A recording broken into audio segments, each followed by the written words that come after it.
11/3/2026। Question number 1। पहला question है, उत्तराखंड से लगने वाले नेपाल क्षेत्र की सीमा को मानचित्र में प्रदर्शित कीजिए। तो नेपाल के कौन कौन से जिले लगते हैं? ये हो गया उत्तराखंड, नेपाल के पिथौरागढ़, थोड़ा भाग चंपावत का और थोड़ा भाग यूएस नगर। यहाँ पे खटीमा है ना, यहाँ पे काली नदी, ठीक है, शारदा। तो सबसे पहला कौन सा जिला? धारचूला, ये पिथौरागढ़, धारचूला के बाद बैतडी, उसके बाद गंडेलधुरा और फिर कंचनपुर। तो ये जिले लगते हैं और टोटल लंबाई कितनी है? 263 किलोमीटर इतनी लंबाई है उत्तराखंड और नेपाल की सीमा की। नेक्स्ट अगला क्वेश्चन है, क्वेश्चन नंबर 2। हाल ही में बालेन शाह नेपाल के प्रधानमंत्री चुनाव में सर्वाधिक मत प्राप्त करने वाले प्रत्याशी बने हैं। वो किस पार्टी के प्रतिनिधि हैं? राष्ट्रीय स्वतंत्र पार्टी। बहुत बढ़िया, राष्ट्रीय स्वतंत्र पार्टी। अच्छा, इस पार्टी में उन्हें टोटल मत कितने प्राप्त हुए हैं? 161 आउट ऑफ 165। और सबसे युवा प्रधानमंत्री बनेंगे। इसके पहले केपी शर्मा ओली, और वहां पे सितंबर 2025 में क्या हुआ था? जेनजी। सितंबर 2025 में जो जेनजी है, 2000 ईस्वी के बाद के जो जन्मे बच्चे हैं, उनके द्वारा वहां आंदोलन किया गया और वहां की सरकार का तख्ता पलट हो गया। Question number 3। Operation meeting house किस देश पर किया गया अमेरिका का भीषण हमला था? जापान पर। जापान के टोक्यो में किया था ना, जापान के टोक्यो में ऑपरेशन मीटिंग हाउस ये हमला किया गया था। और समय कब था? 10 मार्च, मतलब परसों का दिन, 10 मार्च 1945, द्वितीय विश्व युद्ध के समय की बात है ये। और इसमें B-29 बम वर्षकों द्वारा 300 B-29 बम वर्षक थे और 1500 टन के आसपास, 1700 टन के आसपास बम गिराया गया था। लेकिन ये परमाणु बम नहीं था, लेकिन इससे बहुत बड़ा एरिया, लगभग 16 स्क्वायर माइल्स इतना एरिया, मतलब मान लो टोटल की चंपावत और लोहाघाट का पूरा एरिया मिला के इतना किलोमीटर क्षेत्रफल जो है वो पूरी तरह तबाह हो गया। 1 लाख से ज्यादा लोग मारे गए थे। ठीक है, द्वितीय विश्व युद्ध के दौरान हुआ था। और इस पे ये भी चर्चा की थी हमने कि ये तो एक नॉर्मल बम यहाँ पे ब्लास्ट किया गया था, लेकिन इसके बाद ही 6 और 9 अगस्त के समय पे 1945, 6 और 9 अगस्त, लिटिल बॉय फैट मैन नाम के 2 परमाणु बम, एक में यूरेनियम था, दूसरे में प्लूटोनियम था। Little boy fat man Hiroshima और नागासाकी में गिराए गए और वहां परमाणु बम गिराया गया, तो यूरेनियम का विकिरण हुआ और जनता वहां की अभी तक उससे प्रभावित है। क्वेश्चन नंबर 4 है, निकट दृष्टि दोष और दूर दृष्टि दोष को समझाइए। निकट दृष्टि दोष में क्या होता है? निकट दृष्टि दोष में जो प्रतिबिंब बनता है वो कहां बन जाता है? रेटिना। यहाँ पे रेटिना है तो इससे पहले ही प्रतिबिंब बन जाता है, तो यहाँ पे दिक्कत आ गई, फोकल लेंथ उसकी गड़बड़ा गई। अब उसी हिसाब से पावर डिसाइड करते हैं, जितनी फोकल लेंथ खराब हो उतनी फोकस का हमें लेंस चाहिए होगा। इसके उपचार के लिए प्रयुक्त किया जाता है अवतल लेंस या कॉनकेव लेंस कहते हैं, कॉनकेव लेंस। अच्छा, तो ये निकट दृष्टि दोष है। निकट दृष्टि दोष में क्या होता है? पास की चीज स्पष्ट दिखाई देती है, दूर की चीज दिखाई नहीं देती साफ साफ, और इसको मायोपिया भी कहा जाता है। मायोपिया। रिपोर्ट क्या थी? रिपोर्ट थी कि आजकल देश के 24 करोड़ बच्चों पे रिसर्च किया गया और पाया गया कि लगभग 15 करोड़ के आसपास जो बच्चे हैं उनमें मायोपिया की शिकायत है। ऑनलाइन क्लासेस, ज्यादा स्क्रीन टाइम, इनकी वजह से क्या हो रही है? आंखें खराब हो रही है बच्चों की। क्यों? पास की चीजों की प्रैक्टिस ज्यादा हो जा रही है, दूर देखने का उनको देख नहीं पा रहे हो। मैक्सिमम टाइम किताबों में, फोन में, या पास की जितना समय जो जितना टाइम लगाएगा पास की चीजों में, दूर की दृष्टि कमजोर होगी। दूर पे समय लगाएगा तो उसकी डिस्टेंट आई जो है वो स्ट्रांग हो जाती है, फोकल लेंथ बढ़ जाती है, तो उसको हो जाता है निकट दृष्टि। फिर दूर दृष्टि दोष। तो ये निकट दृष्टि दोष था। दूर दृष्टि दोष में यहां पे बन रहा था निकट दृष्टि दोष में। दूर दृष्टि दोष में क्या होगा?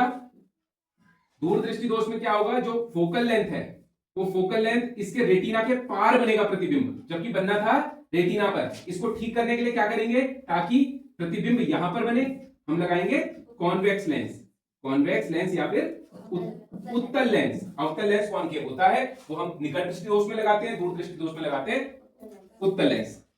तो ठीक हो गया। बाकी इसके अलावा जरा दूरदर्शिता, अबिंदुकता, इन सब पे भी चर्चा की थी, लेकिन क्वेश्चन हमारा निकट और दूर पे है तो ज्यादा चर्चा नहीं करूंगा, लंबा हो जाएगा। क्योंकि क्वेश्चन नंबर 5, H1B वीजा किस देश द्वारा गैर प्रवासियों को दिया जाता है? यूएसए द्वारा दिया जाता है। चर्चा इसलिए कर रहे हैं क्योंकि H1B वीजा प्राप्त करने वाले लोगों में सर्वाधिक लोग कौन होते हैं? भारतीय। हम ही है सबसे ज्यादा दुनिया में, तो भारतीय है। H1B वीजा यूएसए द्वारा जारी किया जाता है, चर्चाओं में बना रहता है अक्सर, इसलिए। नेक्स्ट अगला क्वेश्चन है, क्वेश्चन नंबर 6, निम्न में से कौन सा देश G7 का सदस्य नहीं है? G7 का सदस्य नहीं है। G7, what is G7? G7 है क्या? Group of 7। G7 का मतलब group of 7 most developed countries in the world, दुनिया में सबसे ज्यादा डेवलप 7 ऐसे देश। तो उन देशों में हमने जीजे क्या था? फैब्रिक।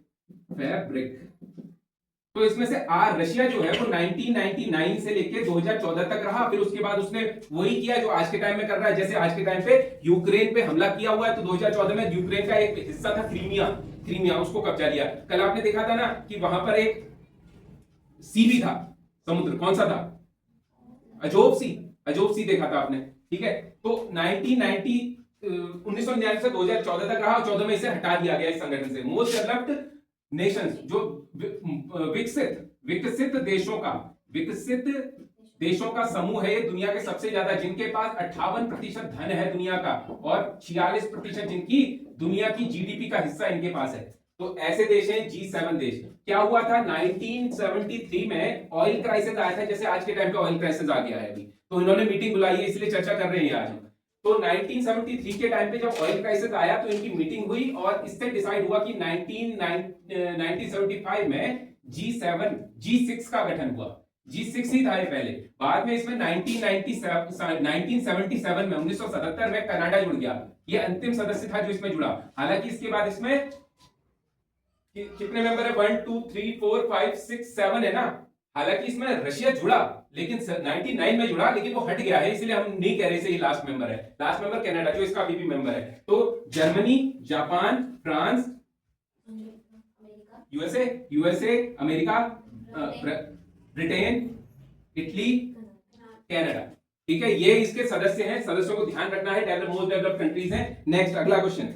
तो क्वेश्चन हमारा ये था, निम्न में से कौन सा देश G7 का सदस्य नहीं है? तो रशिया नहीं है, रशिया हटा दिया गया था 2014 में, क्रीमिया पर कब्जा किया था इसीलिए। क्वेश्चन नंबर 7, होर्मुज जल संधि व बाब अल मंडेब की संधि से संबंधित जलराशियों के साथ मानचित्र में प्रदर्शित कीजिए। अच्छा, बाब अल मंडेब, होर्मुज तो रोज ही चर्चा कर रहे हैं। होर्मुज क्या है? होर्मुज ईरान और ईरान ओमान के बीच में, ओमान को अलग करता है और फारस की खाड़ी को ओमान की खाड़ी से जोड़ता है। तो ये क्या है? ये है होर्मुज जल संधि, ठीक है। होर्मुज जल संधि से दुनिया के तेल व्यापार का लगभग 26% के आसपास यहां से होकर गुजरता है। अब ये रूट आज के टाइम पे डिस्ट्रक्ट हो चुका है, यहाँ पे ईरान ने कब्जा कर लिया है। ईरान का ही एरिया है ना ये। ईरान यहाँ से एक बूंद भी ऑयल जाने नहीं देंगे कह रहा है। तो अब क्या होगा? अब बाब अल मंडेब एक हमारे पास दूसरा ऑप्शन है, जो कि लंबा रूट पड़ जाएगा। ये लाल सागर है, लाल सागर को अदन की खाड़ी, और ऊपर होगा यमन और नीचे जिबूती। यमन और जिबूती को अलग करता है, लाल सागर को अदन की खाड़ी से जोड़ता है। एक क्वेश्चन इसी में हमारा आगे आएगा। चलो क्वेश्चन नंबर 8, संसद के दोनों सदनों की संयुक्त बैठक की अध्यक्षता कौन करता है? संसद के दोनों सदनों की संयुक्त बैठक की अध्यक्षता कौन करता है? लोकसभा अध्यक्ष। संयुक्त सदन बुलाता कौन है? राष्ट्रपति। अनुच्छेद 108 के तहत संयुक्त अधिवेशन का प्रावधान, जिसको बुलाने का पावर जो है वो राष्ट्रपति को है, और संयुक्त बैठक की अध्यक्षता करता है लोकसभा अध्यक्ष। ठीक है, लोकसभा अध्यक्ष को चर्चा क्यों कर रहे हैं? क्योंकि रिसेंटली अभी ओम बिरला हमारे लोकसभा स्पीकर थे, उन पे अविश्वास प्रस्ताव लाया गया। अब तक कुल 4 लोकसभा स्पीकर पे अविश्वास प्रस्ताव लाया गया है, लेकिन किसी में भी पारित नहीं हुआ आज तक। उसमें विश्वास मत हासिल करना पड़ता है, जो कि अक्सर विपक्ष जो सत्ताधारी पार्टी है उसमें पावर रहती है, तो मत इतने नहीं हो पाते। इस बार भी ऐसा ही हुआ है, वो कैंसिल हो गया है। संसद के दोनों सदनों की संयुक्त बैठक की जाएगी। प्रथम संयुक्त बैठक का विषय क्या था? दहेज उन्मूलन विधेयक 1955 का दहेज उन्मूलन विधेयक, इस पर संयुक्त बैठक हुई थी पहले। अगला क्वेश्चन है क्वेश्चन नंबर 9, प्राक्कलन समिति किस सदन के सदस्यों द्वारा गठित की जाती है? क्वेश्चन नंबर 9, प्राक्कलन समिति किस सदन के सदस्यों द्वारा? लोकसभा के सदस्यों द्वारा। हालांकि लोक लेखा समिति एक ऐसे समिति है, 15 लोकसभा के 7 राज्यसभा के होते हैं। लोक लेखा समिति पुरानी समिति है, सबसे बड़ी समिति नहीं है, सबसे बड़ी समिति है प्राक्कलन समिति, प्राक्कलन समिति। और इसमें 30 मेंबर होते हैं, सारे के सारे लोकसभा के होते हैं। इनको चुनता कौन है, इसके अध्यक्ष को कौन चुनता है इस समिति के? स्पीकर को पावर है, स्पीकर को पावर है, स्पीकर चुनता, मतलब लोकसभा अध्यक्ष चुनता है इसके अध्यक्ष को, इस समिति के अध्यक्ष को। अच्छा, लोक लेखा समिति, प्राक्कलन समिति को अन्य किस नाम से जानते हैं?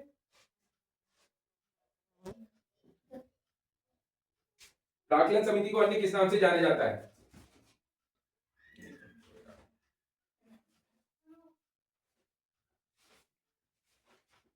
प्राक्कलन समिति को जाना जाता है,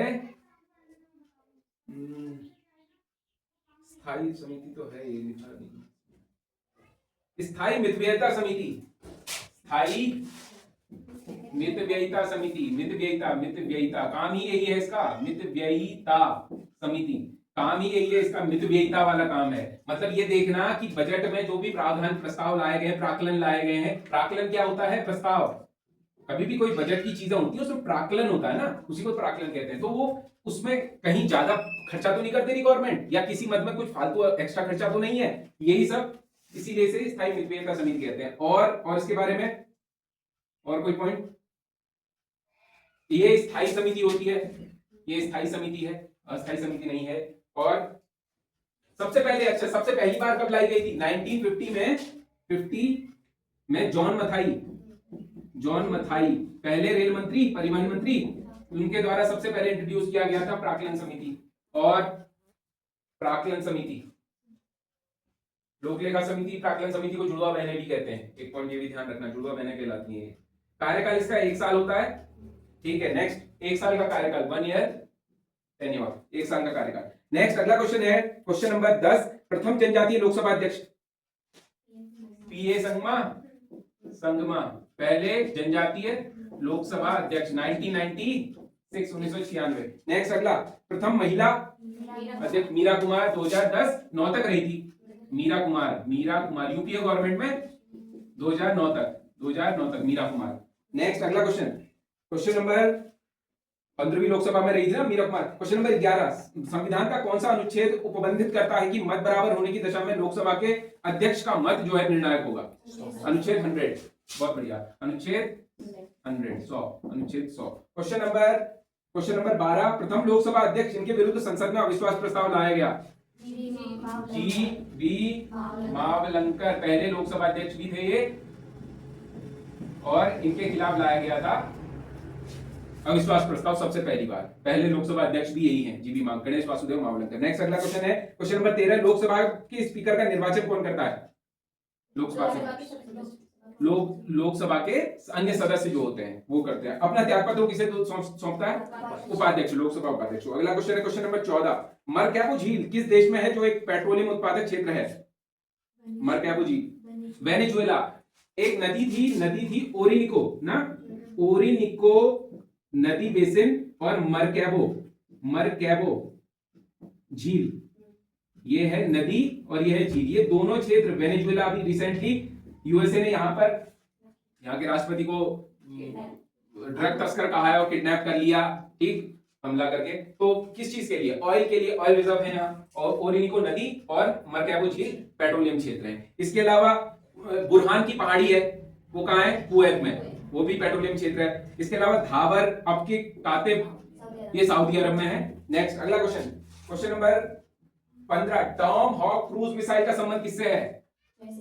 यूएसए से है टॉम हॉक क्रूज मिसाइल का संबंध। टॉम हॉक क्रूज मिसाइल वही मिसाइल है जो यूएसए ने ईरान पर चलाई और वहां एक स्कूल में 150 से ज्यादा लड़कियों की निर्मम मृत्यु हो गई। तो बहुत है टॉम हॉक क्रूज मिसाइल, ध्यान रखना है, Tomahawk cruise missile. NATO का मुख्यालय, नाटो वो जी आता है ब्रुसेल्स, बेल्जियम। अब तो याद हो गया होगा, स्थापना 4 अप्रैल ना, 4 अप्रैल 19। कितने मेंबर हैं? 31। यूएसए रिसेंटली आउट हो गया। लास्ट मेंबर स्वीडन अंतिम सदस्य। NATO, North Atlantic Treaty Organization, full form भी ध्यान रखनी। नेक्स्ट अगला क्वेश्चन 17, विश्व में सर्वाधिक लवणीय सागर? वॉन झील तुर्की। इसके अलावा हमने बात की थी लवणता के क्रम में किसमें? अच्छा, इसका लवणता प्रतिशत कितना है?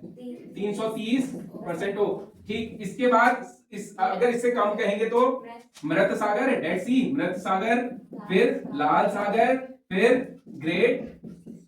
Great salt lake. नेक्स्ट अगला क्वेश्चन, लाल सागर आपने देख ही लिया, एटलस में देख लेना और बढ़िया से। नेक्स्ट अगला क्वेश्चन है क्वेश्चन नंबर 18, कौन कौन से देश लाल सागर से सीमा बनाते हैं? तो लाल सागर से सीमा आप देख लीजिए, यहाँ पे इजराइल, क्योंकि मुद्दा चल रहा है इसका, तो आसपास के देश ध्यान रखना जरा सा। एक तो सऊदी अरब हो गया, इजराइल हो गया, मिस्र हो गया, उत्तरी सूडान हो गया, ठीक, एक एरिट्रिया था, ठीक, जिबूती था। नेक्स्ट अगला क्वेश्चन, क्वेश्चन नंबर 19, हाल ही में T20 विश्व कप का फाइनल मैच कहां और किन देशों की टीमों द्वारा खेला गया? इंडिया न्यूजीलैंड है, अहमदाबाद में ये हुआ, और अहमदाबाद के मोदी स्टेडियम, नरेंद्र मोदी स्टेडियम में इसमें इंडिया जीती, और कैप्टन था Surya Kumar, man of the match Surya Kumar. Next अगला क्वेश्चन, क्वेश्चन नंबर 20, देश के वर्तमान मुख्य चुनाव सचिव ज्ञानेश्वर कुमार, मुख्य चुनाव आयुक्त। आर्टिकल, अच्छा ये बताओ कि चुनाव आयोग 324 से 329,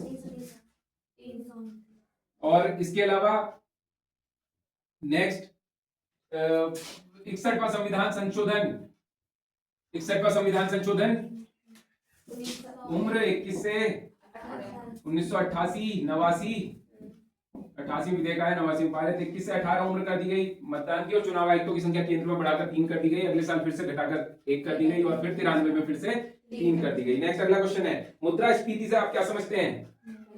महंगाई, ठीक, महंगाई इसको कहते हैं मुद्रास्फीति। ऐसा होता है जब चीज जो है उसकी सरकार, कोई चीज दुनिया में उसकी मात्रा कम हो जाए, सीमित हो जाए, तो उसके रेट क्या हो जाएंगे? बढ़ जाएंगे। इसमें मुद्रा का अवमूल्यन हो जाता है, मुद्रा काम नहीं करती। तेल के केस में जैसे आज के टाइम पे हो रहा है, तो मुद्रास्फीति बढ़ती भी है, घटती भी है, दोनों चीजें होती हैं। दो चीजें इसमें, एक चीज याद रखनी है, 2 तथ्य याद रख लेने हैं, एक ही रखो चलो अभी फिलहाल। फिलिप वक्र याद रखना, फिलिप वक्र किससे संबंधित है? ये गरीबी और मुद्रास्फीति के मध्य का वक्र होता है, उसके बीच में वक्र बनाता है गरीबी और मुद्रास्फीति के। चलिए नेक्स्ट अगला क्वेश्चन, जैन धर्म के प्रथम तीर्थंकर कौन थे? ऋषभ देव। प्रतीक चिन्ह क्या था? सांड। जन्म कहां हुआ था? अयोध्या में हुआ था जैन धर्म के प्रथम तीर्थंकर। कितने तीर्थंकर हुए हैं? 24। 23 में पार्श्वनाथ, ठीक, पारसनाथ पहाड़ी भी है एक, छोटा नागपुर पठार के अंतर्गत, और इसके अलावा 24 में तो हमारे महावीर स्वामी हम जानते ही हैं। नेक्स्ट अगला क्वेश्चन है क्वेश्चन नंबर 23, परमार्थ निकेतन आश्रम राज्य में कहां स्थित है? ऋषिकेश में है। यहाँ पर क्या चल रहा है? योगा, अंतरराष्ट्रीय योगा महोत्सव। इसकी थीम भी है क्या कुछ? हिमालयन O2 इसकी थीम चल रही है, और ये चल रहा अभी, अब तो एंड हो गया होगा इसका। नेक्स्ट अगला क्वेश्चन है, वर्ष 1916 में ऊपरी गंगा नहर के निर्माण का विरोध किसने किया? पंडित मदन मोहन मालवीय। इसके अलावा यहाँ पे गंगा आरती की शुरुआत भी उन्होंने की थी, और पंडित मदन मोहन मालवीय द्वारा बनारस हिंदू विश्वविद्यालय की स्थापना 1915 में की गई थी। और भारत छोड़ो आंदोलन के समय कौन सी जेल में रहे थे? अहमदनगर जेल में। ठीक है, नेक्स्ट अगला क्वेश्चन, अहमदनगर जेल में 3 लोग रहे थे ना, मदन मोहन मालवीय जी थे, जवाहरलाल नेहरू जी थे, और हमारे पंडित गोविंद वल्लभ पंत जी थे। भारत छोड़ो आंदोलन 1942। नेक्स्ट अगला क्वेश्चन, क्वेश्चन नंबर 25, झंडा महोत्सव राज्य में कहाँ आयोजित होता है?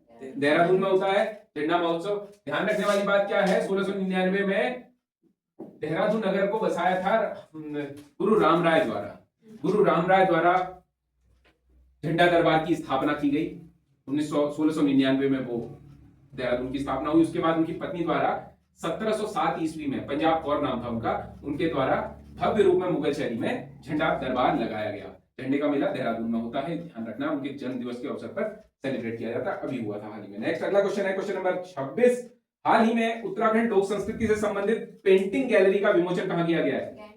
गैरसैंण में किया। हमारे राज्यपाल गुरमीत सिंह जी और विधानसभा की हमारी अध्यक्षा ऋतु खंडूरी और सीएम और सारे ये नेताओं लोगों ने, अभी क्योंकि भराड़ी साइड में, गैरसैंण में क्या चल रहा है, सत्र चल रहा है, बजट सत्र चल रहा है, तो वहां पे उन्होंने विमोचन किया, वहां देख रहे थे वो लोग। क्वेश्चन नंबर नेक्स्ट, अच्छा सॉरी एक मिस्टेक हो गई, हिमालयन O2 जो है, ये जो थीम है ये टिहरी लेक फेस्टिवल का थीम है। Question number 27, Tehri lake festival की थीम क्या है? Himalayan O2। 6 से 9 मार्च के बीच में अभी सेलिब्रेट किया गया Tehri lake festival, Tehri lake festival 2026। Next अगला क्वेश्चन है क्वेश्चन नंबर 29, बजट में संतुलन, बजट इस बार का संतुलन मॉडल पर रिप्रेजेंट किया गया है। क्या है ये संतुलन? ज्ञान और संतुलन दो मॉडल दिए गए हैं ना। तो संतुलन में सब चीजों के मतलब है। एस का मतलब समावेशी विकास, ए का मतलब आत्मनिर्भरता, एन का मतलब नई सोच, टी का मतलब तीव्र विकास, यू का मतलब उन्नत गांव, एल का मतलब लोक सहभागिता, ए का मतलब आर्थिक विकास और एन का मतलब न्यायपूर्ण व्यवस्था। ठीक। और इसके अलावा जो ज्ञान है क्या करेगा? ये मॉडल है अभी करेगा क्या? ये किसका कल्याण करेगा? ये ज्ञान का कल्याण करेगा। गरीब कल्याण, युवा कल्याण, अन्नदाता। ज्ञान, गरीब कल्याण, युवा, अन्नदाता और नारी, इन लोगों के लिए है ये मॉडल है। और इसके दो स्तंभ हमने मानस और केदार खंडित करे थे। इसके अलावा 2-3 क्वेश्चनों की जल्दी से आंसर बताना। अच्छा, तो बजट में आयुष्मान जो पेंशन है उसमें कितना करोड़ रुपया बजट दिया है? 600 करोड़। इसके अलावा ईडब्ल्यूएस आवासों हेतु अनुदान 25 करोड़, आंगनबाड़ी के लिए 598.33 करोड़। अच्छा, टोटल बजट कितने रुपए का है? 1,11,703.2 करोड़। नेक्स्ट अगला है वात्सल्य योजना के लिए कितना दिया है? 15 करोड़। मुख्यमंत्री महालक्ष्मी किट के लिए 30 करोड़। आंचल अमृत के लिए 15 करोड़। मुख्यमंत्री महिला पोषण के लिए 13.44। अच्छा, एक यहाँ पे महिला स्टेडियम बन रहा है ना, महिला स्टेडियम, उसके लिए कितना दिया है? 10 करोड़। चंपावत में महिला स्टेडियम बन रहा है तो उसके लिए 10 करोड़। ट्राउट प्रोत्साहन, अभी हमने देखा था उत्तरकाशी और पिथौरागढ़ की ट्राउट मछलियां दुबई जाने वाली हैं, तो ट्राउट मछलियों का प्रोत्साहन किया जा रहा है। 39.90 करोड़ ये बजट का प्रावधान है। इसके अलावा मिशन एप्पल के लिए 42 करोड़, कीवी और ड्रैगन फ्रूट के लिए 30.7 करोड़। इसके अलावा जो इंपॉर्टेंट है वो पूछ रहा हूं मैं, नंदा राजात के लिए 25 करोड़। कुंभ के लिए 1027 करोड़, 1027 करोड़ का प्रावधान। यूसीसी अभी बनाया था जो 27 फरवरी 2025 को, उसके लिए 5 करोड़ का प्रावधान किया गया है। इसके अलावा एक बड़ी मजेदार स्कीम इस बार इन्होंने बताई थी, क्या नाम? अच्छा, गंगा गाय डेयरी स्कीम, इसमें 5 करोड़, गंगा गाय डेयरी 5 करोड़। कुंभ मेला बात कर ली, यूसीसी 5 करोड़, कुंभ मेला 1027 करोड़। सगंध पौध के लिए 24.75। Haridwar Ganga corridor 10 crore. House of Himalayas 5 crore. विकसित भारत 705.25। पंचायती राज के लिए 1491 करोड़।